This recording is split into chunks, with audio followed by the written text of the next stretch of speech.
محمد صلى الله عليه وسلم صلى الله على محمد صلى الله عليه وسلم. السلام عليكم ورحمة الله وبركاته. Waalaikumsalam. يا رب بالمصطفى بلغ مقاصدنا واغفر لنا ما مضى يا واسع الكرم يا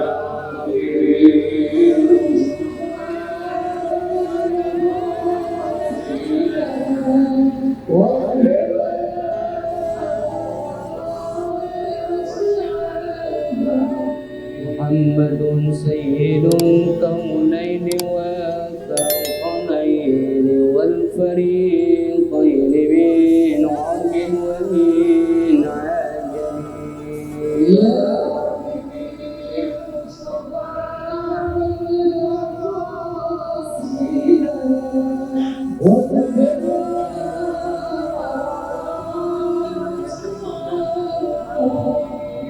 والحبيب الذي ترجى الشفاعة لكل حول من الأهوال المقتحم يا ربي بالمصطفى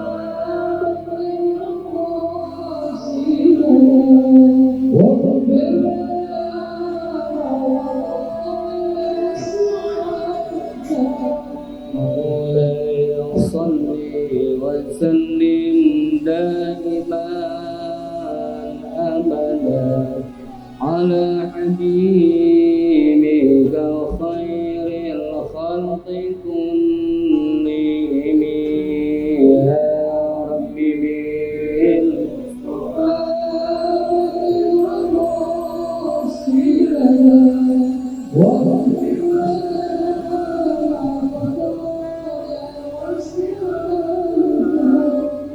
اللهم صل وسلم وبارك عليه وعلى آله. الحمدلله رب العالمين وبه نستعين على أمور الدنيا والدين والصلاة والسلام على أشرف الأنبياء والمرسلين سيدنا ومولانا محمد وعلى آله وأصحابه أجمعين أما بعد. Para jamaah Majelis Perkumpulan Rindu Surga yang dirahmati Allah, alhamdulillah malam hari ini kita masih diberikan nikmat oleh Allah, baik itu nikmat iman, nikmat Islam, nikmat sehat badan, yang tentunya kita bersyukur bahwa seluruh nikmat ini kita pakai, kita gunakan di jalan yang diridhoi oleh Allah Subhanahu wa taala, yaitu digunakan untuk menuntut ilmu. Maka insyaallah segala kedatangan kita ke tempat ini mudah-mudahan tentunya kita bertambah ilmu yang bermanfaat.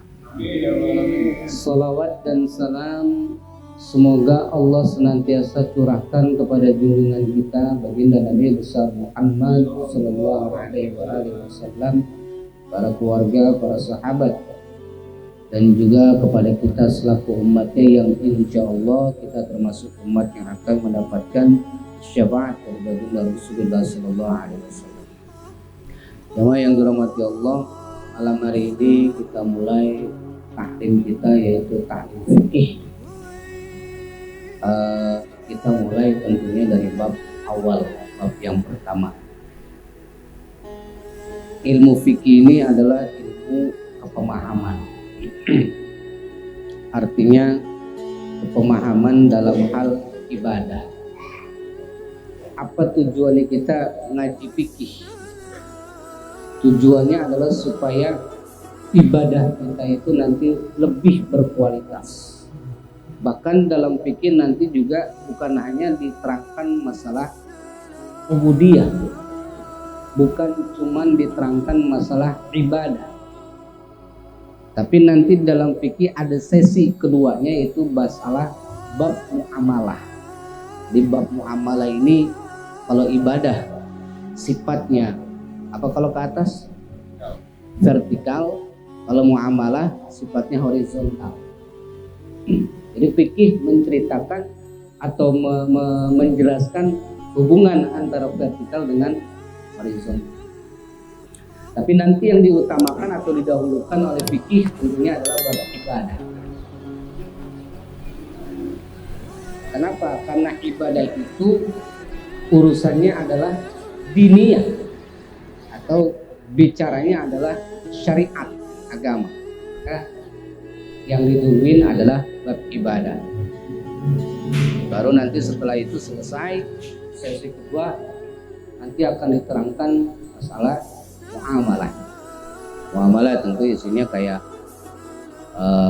menceritakan atau membahas hukum jual beli, hukum simpan pinjam, gadai menggadai, dan termasuk munakahat pernikahan. Baik, kita mulai dengan baca suratul Fatihah supaya ngaji kita ini gampang dicerna, gampang dipaham, dan insyaallah mudah-mudahan kita dapat hidayah agar kita juga mudah amalin ilmu-ilmu Allah. Ala hadina wa ala kulli niyatin salihah wa ila hadratin nabi nawaitu lillahi ta'ala. Al-Fatihah. A'udzu billahi minasyaitonir rajim. Bismillahirrahmanirrahim.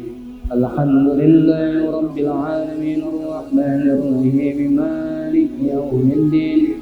Iyyaka na'budu wa iyyaka nasta'in ihdinas siratal mustaqim siratal ladzina an'amta 'alaihim ghairil maghdubi 'alaihim waladdallin. Waghfirli wa liwalidayya. Bismillahirrahmanirrahim. Qala al-mu'allif rahimahullahu ta'ala wa nafa'ana wa nafa'ani bi 'ulumi fid dar. Kitab Ahkamit Thaharat, ini bab menerangkan tentang hukum-hukum thaharah. Nah, fikih yang pertama diterangkan dalam bab ibadah di sini adalah thaharah. Karena thaharah ini adalah kuncinya salat. Kuncinya salat. Sedangkan kuncinya surga itu dari salat, miftahul jannah as-salat. Dan sementara kuncinya salat, miftahul salat adalah at-thaharah. Jadi kuncinya surga itu adalah salat, dan kuncinya salat terletak pada thaharahnya, suci atau bersuci.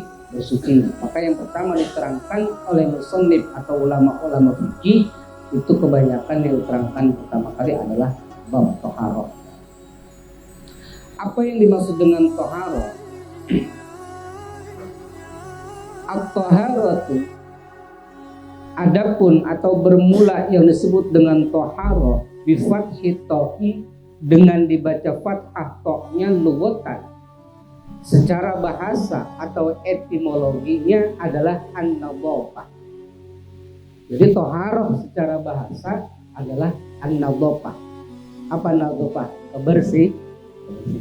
Kan ada hadisnya tuh, an-nadhafatu minal iman. Kebersihan sebagian dari, jadi orang bersih itu bagian dari iman. Rumah bersih bagian dari iman. Kamar bersih bagian dari iman. Baju bersih bagian dari, makan sampai bersih juga bagian dari iman. Mana kira-kira yang sering paling kita bersihin? Makan. Lalu kemudian wa syar'an, wa amma syar'an. Sedangkan thaharah menurut syariat adalah apa? Fa'lu ma tustabahu bihi as-shalah. Ai min wudu'in wa ghuslin wa tayammumin wa izalatin najasah. Sedangkan thaharah menurut istilah fikih adalah fa'lu ma tustabahu bi as-shalah, mengerjakan sesuatu yang kalau sudah dikerjakan tustabahu bi as-shalah, diperbolehkan untuk melaksanakan sholat. Jadi toharoh sekali lagi adalah mengerjakan sesuatu yang kalau sudah dikerjakan itu diperbolehkan untuk sholat. Seperti apa? Ai min wudu'in, contohnya tegasnya yaitu dari perihal wudu. Jadi kalau udah wudu kita boleh sholat. Wudu bagian dari tohar. Al-ghuslin wa ghuslin termasuk juga mandi. Cuman yang dimaksud dengan mandi di sini adalah mandi sah atau mandi besar, baik yang wajib ataupun yang sun. Mandi besar. Nanti kalau kita udah mandi besar, katakan orang habis junub dia mandi, maka selesai mandi boleh dia melaksanakan sholat. Tapi kalau belum mandi masih junub, haram dia melaksanakan sholat. Pentingnya di taharah dulu. Lalu kemudian wa tayammumin, dan juga tayamum. Kalau enggak ada wudu artinya enggak bisa berwudu karena ketiadaan air, maka dia tayamum. Wa izalatin najasatin, dan termasuk juga menghilangkan najis. Tidak sah sholatnya kalau masih ada najis. Tidak akan sah sholatnya kalau masih ada najis. Menghilangkan najis bagian dari toharoh, bagian dari berwudu. Jadi simpulnya toharoh adalah fa'lu ma tustahu bi as-shalat, mengerjakan sesuatu seperti mengerjakan wudu, mengerjakan tayamum, mandi, dan juga menghilangkan najis. Kalau itu sudah dikerjakan, wudunya sudah, mandinya juga sudah, maka dia diperbolehkan untuk melaksanakan sholat. Itulah yang disebut dengan tohar.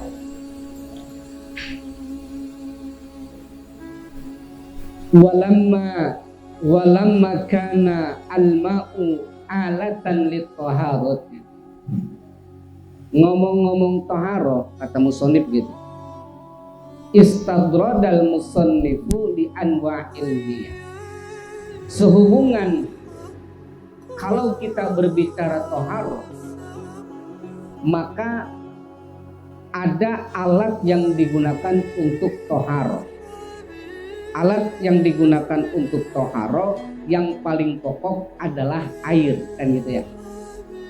Alat toharoh yang paling pokok adalah air. Itunya dulu. Nanti kalau nggak ada air gimana? Itu masalah tayamum dan selanjutnya. Sehubungan dengan yang namanya air itu menjadi alat pokok untuk toharoh, maka sebelum musannif menceritakan sholatnya, maka musannif menceritakan bersucinya, tata cara bersucinya, maka musannif menerangkan dulu airnya. Kenapa? Karena air ini menjadi alat untuk bersuci. Musannif dulu menceritakan tentang permasalahan air. Nah, ini air ini Allah ciptakan jenisnya macam-macam. Karena air ini menjadi sumber jangankan untuk bersuci, bahkan menjadi sumber penghidupan buat kita. Orang makan kalau kagak minum air keselak, kagak pasti keselak. Gitu. Walaupun minum, bahkan yang kita utamakan kalau setelah makan yang kita minum adalah air mineral, kan gitu ya. Air mineral, air yang memang bisa menghilangkan, bukan hanya menghilangkan dahaga.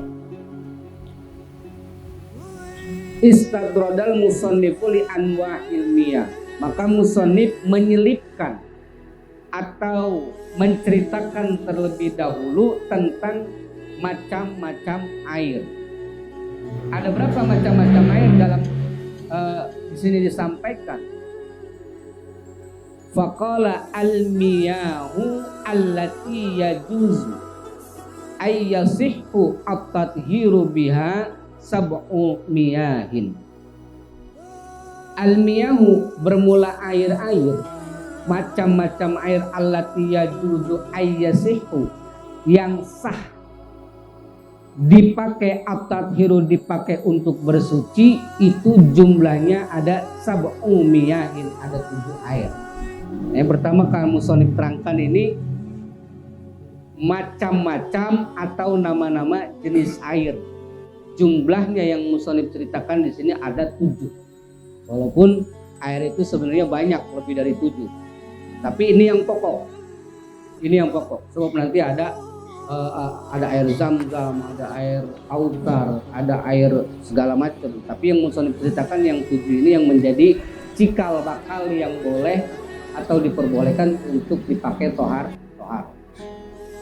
Yang pertama adalah ma'us samai, yang pertama air langit atau an-nazilu minha, air yang turun dari langit, wa huwa al-mataru, atau yang sering kita sebut dengan nama air hujan.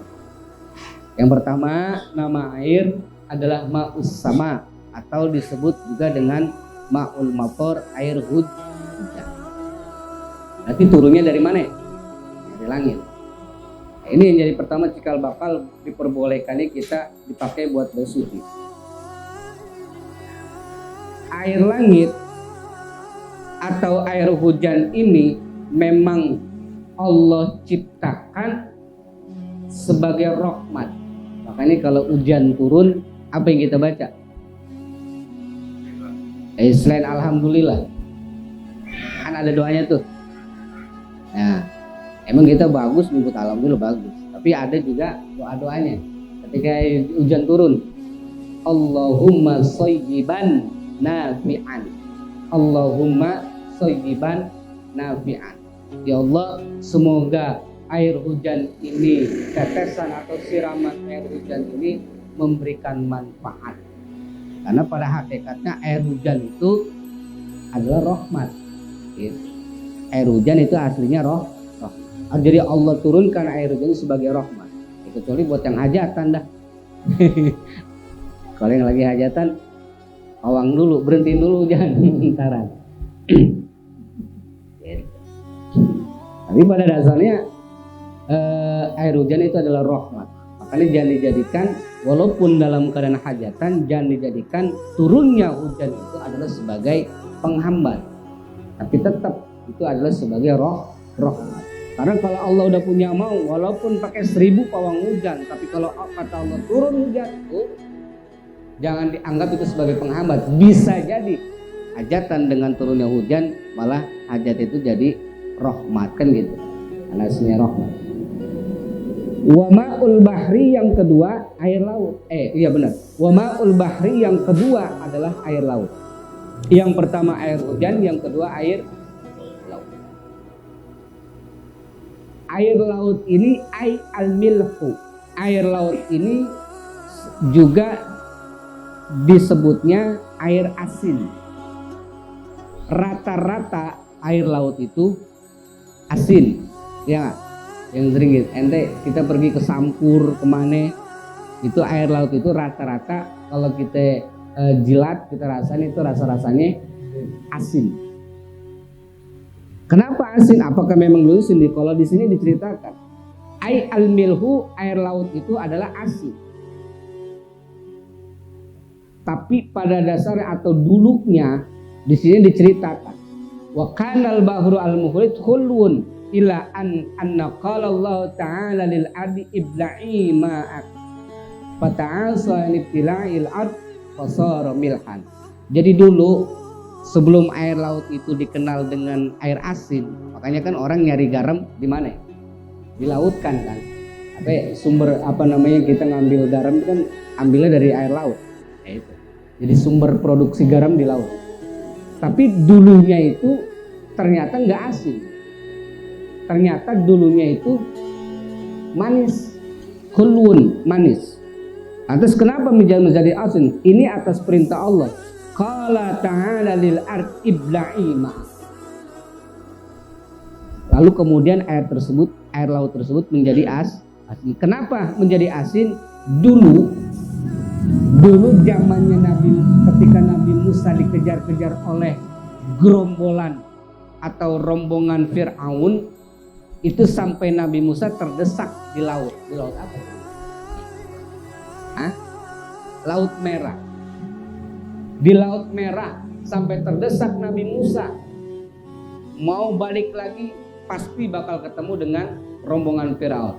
Mau diterusin ternyata di tengah, ternyata sudah terpojok ke sisi laut. Nabi Musa bingung. Ketika Nabi Musa bingung, Allah turunkan wahyu. Nabi Musa minta kepada Allah agar diselamatkan. Apa kata Allah? Ya Musa, idrib bi'asaqal hajar. Musa, pukulin tongkat ente. Pukulin tongkat ente ke lautan. Dipukul itu tongkatnya ke lautan. Blek, langsung belah dua. Bahkan menjadi panjarat min husnata asrata aina. Terbelah dua itu lautan. Jalan itu rombongan Nabi Musa dan orang-orang yang beriman kepada Nabi Musa. Lewat setelah Nabi Musa dan gerombolannya selamat sudah melewati batas lautan tersebut, Firaun sama rombongan yang ngikutin. Ngikutin sampai tengah-tengah, ditutup lagi sama Allah atas kuasa Allah. Tutup lagi. Akhirnya Firaun dan pasukannya tenggelam. Nah disitulah bersimbuh bersimbah darah karena mungkin ada yang dimakan ikan paus, dimakan ikan hiu segala macam. Akhirnya lautan tersebut menjadi asin, fata'aso, gara-gara mereka pada durhaka kepada Allah. Jadi asin ke lautan. Ceritanya begitu. Jadi dulunya air laut itu diriwayatkan adalah rasanya manis. Lalu kemudian menjadi asin karena banyak yang maksiat. Asal mula ceritanya itu Firaun. Makanya kalau ada juga sampai ada wali Allah yang bisa melihat kenapa kita berwudu. Ketika menggunakan wudu dengan air itu kita ngelihatannya, kita tahunya nih wudu, bekas wudu kita, tetesan airnya itu kalau jatuh lagi ke ember gitu. Kalau jatuh lagi ke ember, maka ember tersebut disebutnya air mustakmal. Kalau airnya kurang dari 2 pula. Itu secara fikih. Tapi ternyata ada wali Allah yang bisa melihat. Ada wali Allah pantas disebut mustakmal. Karena ketika orang-orang yang beriman sedang berwudu untuk dipakai buat ibadah, maka tetesan air wudunya itu berbarengan dengan bergugurannya, bertetesannya jatuhnya dosa-dosa mereka. Jadi ketika berwudu, mengusap wajah dan juga tangan sebagainya, berjatuhan juga dosa-dosa mereka dengan basuhan air wudu. Jadi intinya ketika kita berwudu juga sebagai penghapus dosa. Nah itu ada wali Allah yang bisa ngelihat. Ketika ada orang yang berwudu, airnya itu tiba-tiba tetesan itu menjadi hitam. Dan air sebak gede itu berubah menjadi hitam. Artinya apa? Hitam itu kan biasanya disimbolkan dengan dosa, kegelapan. Nah itu. Makanya pantas orang yang berwudu biasanya adem. Orang lagi marah-marah nih. Lagi marah-marah, seburin mukanya. Sadaran dia. Gitu. Ada ademan. Itu begitu. Nah yang kedua apa? Wa ma'ul bahri, air laut. Jadi air laut dulunya rasanya manis, kemudian tiba-tiba berubah jadi asin disebabkan kemaksiatan. Lalu yang ketiga apa? Wa ma'un nahri, yang ketiga adalah air sungai. Wa ma'un nahri dari namanya lautan kemudian mengalir terus mengecil. Ma'un nahri ke air sungai. Kan dari laut kan ngalirnya kemana itu? Sungai, ke muara, sungai. Nah sedangkan sungai wa ma'un nahri, sungai ini, air sungai ini al-khullu. Air sungai mah rasanya ada kayak manis-manisnya, kayak iklan gitu. Ada rasa manis-manisnya. Jadi air sungai mah ada manis-manisnya. Apalagi kalau diminum air sungai ini sama kamu kan gitu. Sambil ngeliatin muka kamu gitu. Manis banget bro. Jadi yang masuk ke air sungainya al-khul. Itu asalnya begitu. Dari laut menepi terus mengalir ke sungai. Nah, yang ketiga ini air sungai. Wa ma'ul bi'ri, dan yang keempat yang selanjutnya adalah air sumur. Kalau air sumur, air yang diambilnya dari bawah tanah. Kalau air laut, air hujan itu dari langit, kemudian turun ke bumi ke lautan.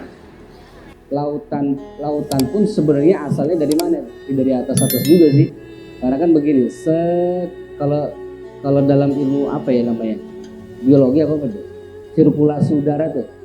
Dari air hujan turun ke laut, kemudian menguap, angin menguap ke atas menjadi gumpalan-gumpalan awan, sudah semakin penuh kemudian jedar turun hujan. Begitu sirkulasinya. Jadi nggak bisa habis, pantesan kalau kita bang kayak bikin air pancuran gitu, kayak bikin akuarium, kayak bikinnya muter gitu pakai mesin, nggak bisa habis itu, kecuali macet. Artinya apa? Itu fisika ya. Sedangkan air sumur mah diambilnya dari bawah, digali tuh. Wa ma'ula ini yang ke berapa? Wa ma'ula ini yang kelima adalah sumber air atau wa ma'ula ini yang kelima adalah sumber air atau mata air. Sekarang tuh ya, kalau di mana? Di muara atau di apa suka ada kayak sumber air di gunung gitu. Nah itu tuh sumber air. Itu yang nantinya juga sah atau diperbolehkan untuk dipakai bersuci. Ini macam-macam air begitu. Wa ma'us salji, yang keenam air es atau air salju. Air salju ini adalah an-nazilu minas sama'i ma'i'an summa yajmudu 'alal ardi min syiddatil barad. Air salju itu turun dari atasnya, itu turun air yang turun dari langit ma'i'an, bentuknya sama cair, turun dari langit ya, cair, summa yajmudu, kemudian dia menjadi beku. Kenapa menjadi beku? Alal ardi, di atas, nyampe ke tanah nih. Kenapa? Min syiddatil barad, karena sangat dinginnya air tersebut ataupun cuaca di wilayah tersebut. Jadi dari atasnya mah tetap cair, ataupun sebelum nyampe ke tanah, dari langitnya mah tetap cair. Mau nyampe ke tanah ataupun sampai sana, kadang-kadang belum nyampe tanahnya dia udah berbentuk butiran-butiran tuh ya. Kenapa? Min syiddatil barodi, karena sangat dinginnya cuaca di negara tersebut sehingga air tersebut menjadi beku. Jadi itu bola salju segala macam. Kita juga katanya pernah ya hujan es batu gitu. Itu bukan dari sono dilemparin atau dari atas es batu. Coba kalau es batu gelondongan terpecah apalagi kita kena pala. Tapi dari sono tetap cair. Lalu kemudian karena sangat dinginnya sehingga membeku menjadi salju atau menjadi butiran-butiran bongkahan es. Kalau di kita negara tropis ya nggak, hampir nggak pernah. Ada pun beberapa kali, tapi yang sering itu kayak di mana? Emang yang daerahnya kutub utara, kutub utara atau kutub selatan? Kutub utara kayak di Hong Kong gitu. Nah, sejaman kayaknya pernah ke Hong Kong. Wa ma'ul barodi, dan yang ketujuh yaitu air adem. Nah, air adem biasa nih yang turun di kita nih, yang ada di kita air adem. Wa ma'ul barodi, air adem. Nah, 7 nama air inilah allati yajuzu ayyasihu bitathiri. Nanti yang diperbolehkan untuk dipakai bersuci. Air hujan, air laut, air sungai, air sumur, mata air, air salju, dan air adem. Ada 7 nih, air adem lah, air es tapi yang gak dingin banget, air adem. Itu 7 nama air ini yang nanti bisa dipakai buat berwudu. Berarti cuma 7 macam doang zat nama-nama air. Sebenarnya banyak. Bahkan nanti ada air yang paling utama atau yang afdol. Makanya dalam sebuah riwayat, wa afdalul miyahi ma'un qad naba'a min baini asabi'in nabi al-muttabi. Jadi nanti juga selain 7 nama air ini ada air yang afdol, artinya yang dinilai paling utama. Mana air yang paling utama adalah air yang keluar dari telunjuknya Rasulullah Shallallahu Alaihi Wasallam. Itu air yang keluar dari telunjuknya Rasul. Kapan tuh? Waktu berperang melawan kafir Quraisy, terus tiba-tiba di tengah padang pasir itu para sahabat kehausan, nggak ada air, bahkan nggak ada sumber air. Tiba-tiba dengan izin Allah, tunjuk dari telunjuknya Rasul keluar air. Dan ini yang disebut air yang paling afdol, bahkan mengalahi beribu-ribu macam jenis air, termasuk air Zam-Zam. Air yang keluar dari telunjuknya Rasul. Kalau kita apa yang keluar dari telunjuk? Kalau nggak nada, kalau kagak darah, nanah. Gitu kalau di kita. Terus yang selanjutnya apa? Ada yang paling utama. Lalu kemudian setelah air yang keluar dari telunjuk Rasul, kemudian yalihi ma'uz Zamzam. Kemudian air yang afdol berikutnya adalah air Zam-Zam. Air yang pada saat itu keluar pada ketika Nabi Ismail alaihissalam masih bayi. Masih bayi, yang mana Nabi Ismail dan ibundanya gitu dibawa oleh ayahnya Nabi Ibrahim ke sebuah wadi, ke sebuah gurun padang yang sangat tandus. Di situ bi ghairi wadi zi zar'in inda baitikal muharram, di sebuah padang lembah yang tandus di sisi apa? Di sisi Ka'bah, di sisi rumah Allah, di sisi Baitullah. Disitulah Nabi Ismail ketika ibundanya Siti Hajar sudah kehabisan ASI, nggak ada ASI dan juga nggak ada bekal dari suaminya, ibunda Hajar lari ke sana kemari. Ternyata ibunda Hajar itu lari dari Bukit Sofa ke Marwah sampai bolak-balik sebanyak 7 kali. Nah itulah asal muasal terjadinya apa ya? Sa'i. Lari-lari kecilnya ibunda Hajar gitu. Lari ke sana ke sini dari Bukit Sofa ke Marwah sebanyak 7 kali. Lalu kemudian tiba-tiba di sisi kakinya Nabi Ismail alaihissalam pada masih bayi itu keluarlah air Zam. Ada yang meriwayatkan itulah hentakan kakinya Nabi Ismail, lalu keluar air Zam-Zam. Ada juga di riwayat yang lain Jibril yang mengeluarkan air dari dasar tanah tersebut, keluarlah air. Lalu dikumpulkan oleh ibundanya. Apa kata ibundanya? Zam-Zam, Zam-Zam, kumpullah. Ada yang mengatakan zumma, kumpullah, dikumpulin. Lama-lama gede. Nah, barulah di situ sehingga yang tadinya padang tandus itu yang nggak pernah ada air tiba-tiba mengeluarkan air. Barulah para kabilah yang lain tuh melihat ada mata air di situ, mereka pada ikutan mengambil. Dari situ juga lah, gara-gara air Zam-Zam tersebut, akhirnya para kabilah di situ banyak yang menetap di situ, di dekat wilayah Baitullah. Banyak yang menetap dari kabilah anu. Dulu kan orang pada zaman Rasul kan banyak kabilah.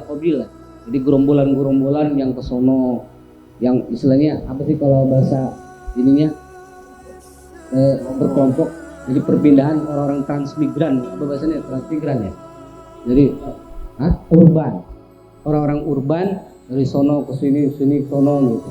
Akhirnya melihat mata air itu, mereka akhirnya menetap di situ, karena yang dicari adalah orang-orang urban itu atau para musafir-musafir itu pasti yang dicari adalah, yang sering dicarinya adalah air. Gitu. Air. Nah, setelah air Zam-Zam apa? Setelah air Zam-Zam yang lebih utama, setelah air yang keluar dari jarinya Rasul, kemudian air Zam-Zam, maka kemudian air yang afdal, yang afdal selanjutnya adalah Ma'ul Kautsar, air yang ada di telaga Kautsar. Di mana tuh? Sorga. Sorga entar. Di sekarang mah enggak, belum dah. Sekarang mah belum. Tapi nanti itu akan kita rasakan nanti di telaga Kautsar. Inna a'tainaka kal Kautsar. Nanti kita dapat kenikmatan dari telaga. Bahkan di telaga itulah, telaga Kautsar itulah, tidak ada yang dapat meminumnya umat-umat yang lain sebelum umatnya Nabi Muhammad. Jadi kita diduluin nih, padahal kita umat yang paling boncit, umat belakangan, umat akhir zaman. Tapi nanti ketika di surga, yang paling pertama kali merasakan adalah umatnya Nabi Muhammad. Bahkan sebelum kita ke surga nanti, sebelum nanti umatnya Rasul pada masuk ke surga, itu Rasul Kanjeng Nabi itu sudah bawain dulu. Ketika manusia dibangkitkan dari alam kubur, lalu kemudian Rasul bertanya, aina umat ya, aina umat. No, umat ente lagi pada dihisap duluan, lagi bertanyain dulu di padang mahsyar, dikumpulin. Mereka kehausan. Lalu Rasul minta kepada Allah, ya Allah, saya minta air. Minta air untuk apa? Untuk umatku yang pada kehausan. Diambilin tuh, Rasul mengambil dari telaga Kautsar, diminumin umatnya. Ayo minum. Kita nih bang nanti diminum. Insya itu Rasul nggak mikirin dewek. Tapi Rasul sebelum memikirkan diri sendiri, sebelum masuk surga, Rasul nanya, aina umat. Ketika umatnya ada di padang mahsyar, Rasul pun mendatangi mereka. Rasul pun memberi minuman. Baik itu, cuman di situ nggak diceritakan apakah Rasul memberikan minumnya ataupun atas perintah Rasul. Kita dikasih minum supaya nggak kalah dari air Kautsar. Ya mudah-mudahan kita termasuk orang-orang yang mendapatkan air dari telaga Kautsar. Baru tuh fanailun, kemudian air yang ada di sungai ini. Nah ini masuk jajaran yang keempat. Air dari telunjuk Rasul, yang kedua air Zam-Zam, yang ketiga telaga Kautsar, yang keempat sungai. Ada di mana? Di India ya. Di India kan, sungai Nil. Terus kemudian sungai itu di India. Fanailu Misr, sungai Nil yang ada di Mesir. Terus kemudian Sumabaki al-Anhar, kemudian sisa-sisa air sungai selanjutnya, sungai Efrat, termasuk sungai Efrat tuh, sungai Efrat, sungai Laut Merah, itu semuanya juga masuk jajaran air yang utama, yang sampai ke bawah-bawah, sampai termasuk air laut yang ada di kita. Cuman yang paling utama adalah itu. Nah inilah para jamaah yang dirahmati Allah, bab taharoh yang pertama kali diterangkan adalah bab air terlebih dahulu. Jadi nanti jenis-jenis macam air yang 7 ini yang nanti cikal bakal bisa dipakai atau sah digunakan untuk taharoh. Ini saja, kira-kira ada pertanyaan atau kita tutup dulu. Nanti insya Allah nanti selanjutnya baru menerangkan dari air yang 7 macam ini, baru nanti akan diceritakan tentang pembagian air dari segi sifatnya nanti 4. Mana yang boleh, mana yang tidak boleh. Mana yang boleh tapi makruh, mana yang tidak dibolehkan karena berbahaya atau najis. Insyaallah nanti di pertemuan selanjutnya kita akan terangkan masalah pembagian air. Mudah-mudahan sedikit ini ada manfaatnya. Insyaallah mudah-mudahan bisa kita pahami. Kalaupun nanti ada pertanyaan, mungkin nanti setelah sesi inilah ya, sambil santai-santai sama mari kita tutup dengan pembacaan doa Al-Fatihah. Dan mudah-mudahan pertemuan kita, pengajian kita selalu mendapatkan ridho dari Allah Subhanahu wa taala, ilmu yang bermanfaat, dan juga buat diri kita ataupun buat orang-orang yang ada di sekitar kita. Ala hadiniya al-Fatihah.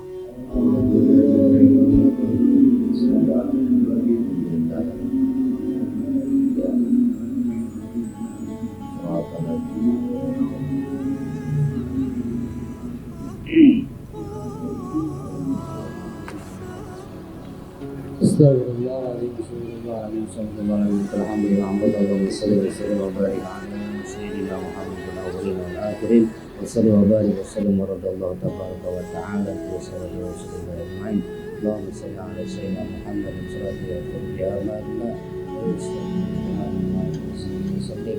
Allahumma ighfir lana dhunubana wa li walidayna wa arhamna kama rabbayana shighara wa li jami'il muslimin wal muslimat wal mu'minin wal mu'minat منهم والأموات. اللهم ارزقنا وأولادنا من أهل العلم وأهل الخير ولا تجعلنا وأولادنا من أهل الشر وأهل الخير. ربي هب لي ذرية من الصالحين رب اجعلني من الصلاة. ربنا تقبل دعاء. ربنا آتنا في الدنيا حسنة وفي الآخرة حسنة وقنا عذاب النار. وصلى الله على سيدنا محمد النبي وعلى آله وصحبه وسلم. سبحان ربك رب العزة عما يصفون وسلام على المرسلين والحمد لله رب العالمين. Assalamualaikum warahmatullahi wabarakatuh.